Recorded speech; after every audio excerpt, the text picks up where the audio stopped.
lung lei mi pui zong zong te si bai vek ule mi dar lia kan campaign helaya LMC in than campaign hun top ani mai dona chuwang chuanin kan vaya tan soi thui thei ani lowa chuwang chuan toite ka soyanga zoram tang fan fan ti kan sadon nia nung lei hi keima ne na in zom tlat na oma la song kan sak khovela mi thlan kal tlangin lung lei khopui hian zoram tluana kam hming kau ani ve thei nan chan min lak puya he leitlang pui shin le ming ti than hi kani mai mo ti turin pathianin lung lei hi kata nam hang chewa lom thu ka hril chewani tin gospel singer kanan nilia ta chuan gospel musical crusade saiku te hola bok bultan nan kanon tlan phele wanga so tiang chuan ka han tran le a tin thu ka han soi le a speaker ang zong in lalpan thuwa min ti punga mal min soma lunglei a bok crusade kan nei un boka sung te chu YouTube lama ka sarmon da masak berde po lunglei an nia tin chu tiang in politics kanan lu chil chia ram veina in min nora lom lu kani tlaya lungleya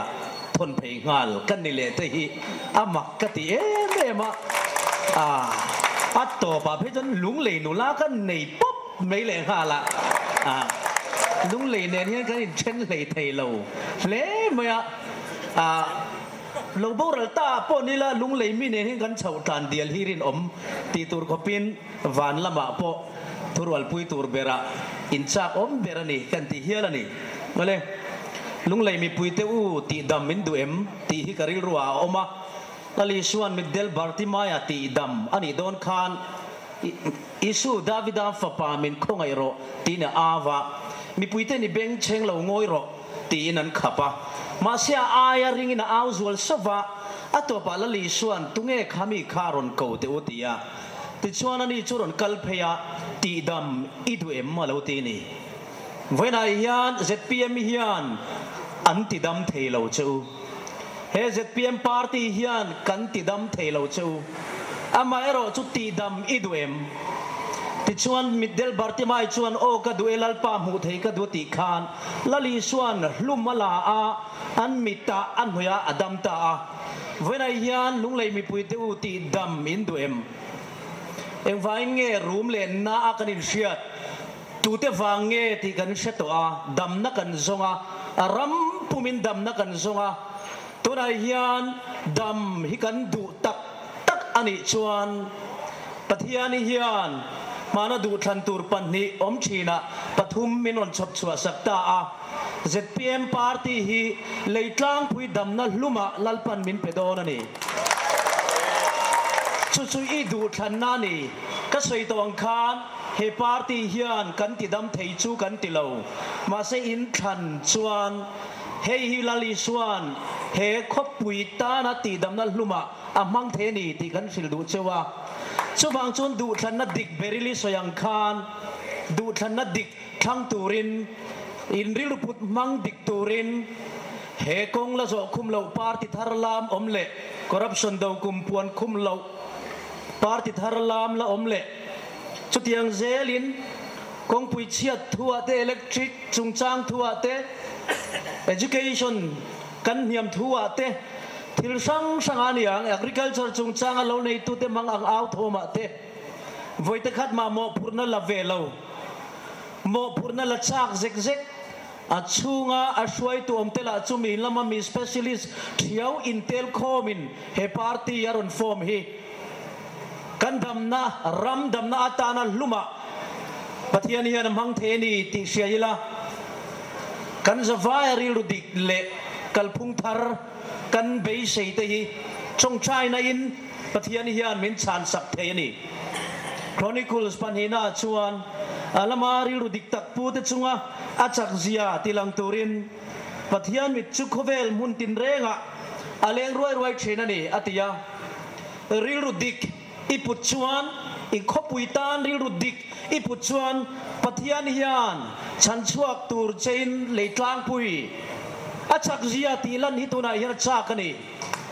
chuwang chuan ril rudik tak puang che mangai nanen he in thanim ha chonro Amerika rama khuanin ni chungin mi pakhat na thok pa ngai te hian cheng sing hi le sangan hlo man voina hian mi chen khatten kumnga chungin cheng sing le sanga petur chewin mangai na an ron cho cha mi ni hlo mangai na vor to pa cho cha ni hi kei chuan na kati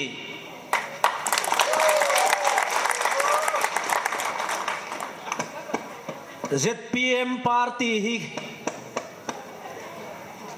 kamangai anilo Mizoram hi kamangai ani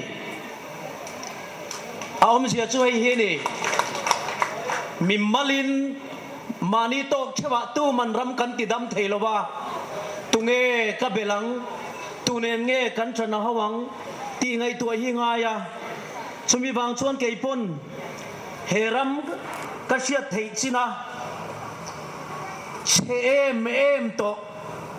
ka soi fo aru ka achia zia she chiang tu te zinga mi le soi sakani chian zia she chiang tu te zinga mi kani wang hian en tin nge ka tiang ti hi ka ngai tua thin pulpit tlanga lal rong bolin direct evangelism in war em in thin rim le mai sen le trong khur zoi in ei ru te ka hawa amai ro chu asot lawe moniti turin an pung velangin an punga ril ruan na ta chuan ka chong trai thina ni tun in than puilom tura po hian chutiang angati ka tum le lai chuan karil ruwa ka chong trai zo lai taka lo om chu Nehemia chol la ti hi ni Nehemia po lal rong bol tu wania lal wine lan tu ni wine lalina in tura in masanga tura om chuan a thing ha lang chutiang khopan na poi mo tho lai chuan Jerusalem kul chia thoma chia a mel lo dur zauta a cho ei theilawa nguai ta a lal chuan engti chiange thira zota Jerusalem kul cheme awangin kana ani ti in engei du mi sil ro sol mi pela kul chesiam turin ka kalange kalro le duang chuan eng tiare nge niang ti ina hun tenin tiama ti chuan chutia Nehemian lalina phal sakta rawa chuan kul chesiam na tur thing lak na permit te dil ta veka ole ti veka kul chesiam turin na kala Jerusalem kul chun siam cheta an siam chata ni Kepom tunai lal rong bol tu kania nima sila direct evangelism pulpit tlang lal rong ka bol na chu lal ne na ka dil angin pom sak kania suba tu Mizoram Jerusalem kulcia Zofat Jerusalem kulcemet siam chaturian pathianin direct evangelism ang zonga rong ka bol na chu chol mi pesoka ahun chumpo pathianin remaruat turin voina hian he muna hian a ground level at turian lal nena so la direct evangelism pulpit tlang rong bol na kha kadil zuk mai ni a la rong bol tu kani na hi are chuang lo wa ka kal saning ka ban san chuang lo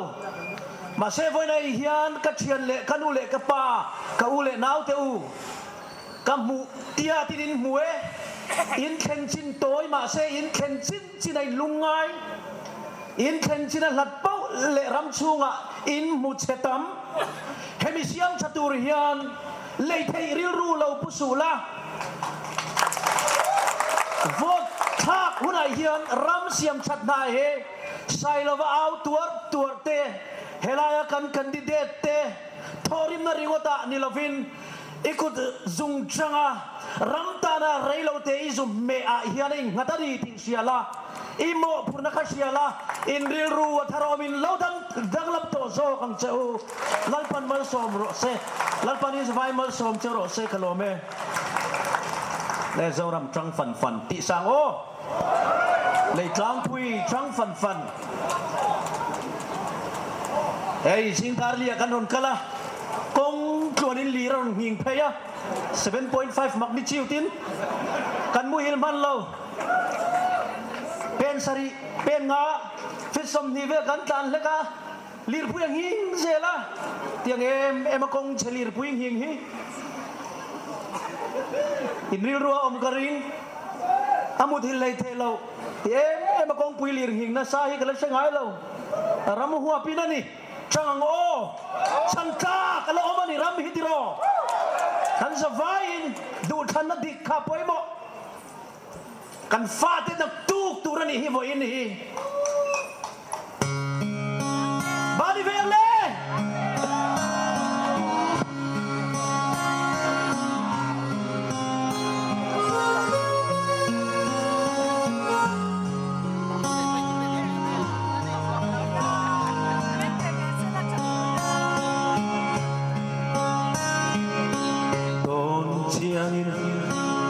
amak ngeye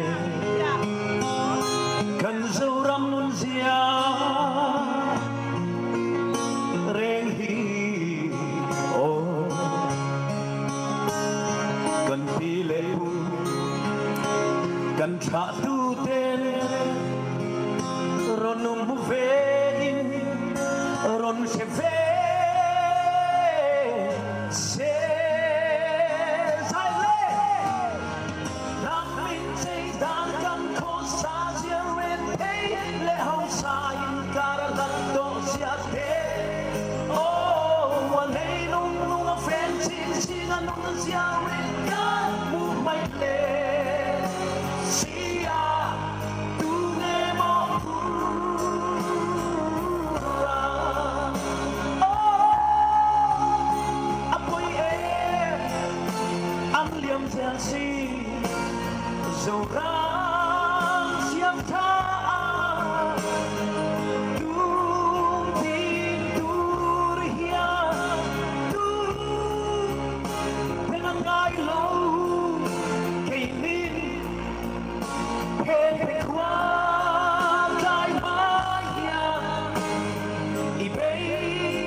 say na may tell he trep to che malazuram din tertulia tu kutake in mata tu denage in lanta le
apa poin mo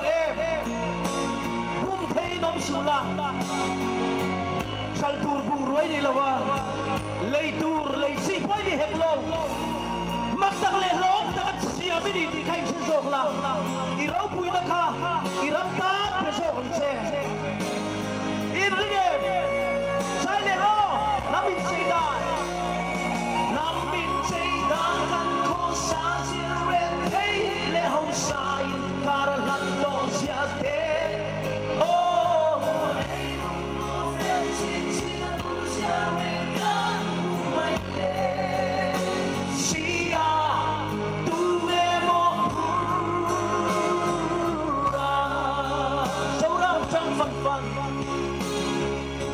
sâu ra chẳng phân pha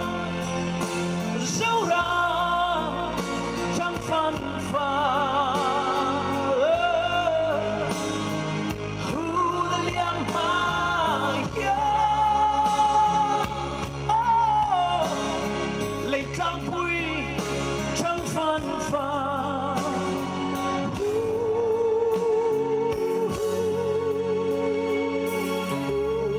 Kalome, lakpan mal som vector ose.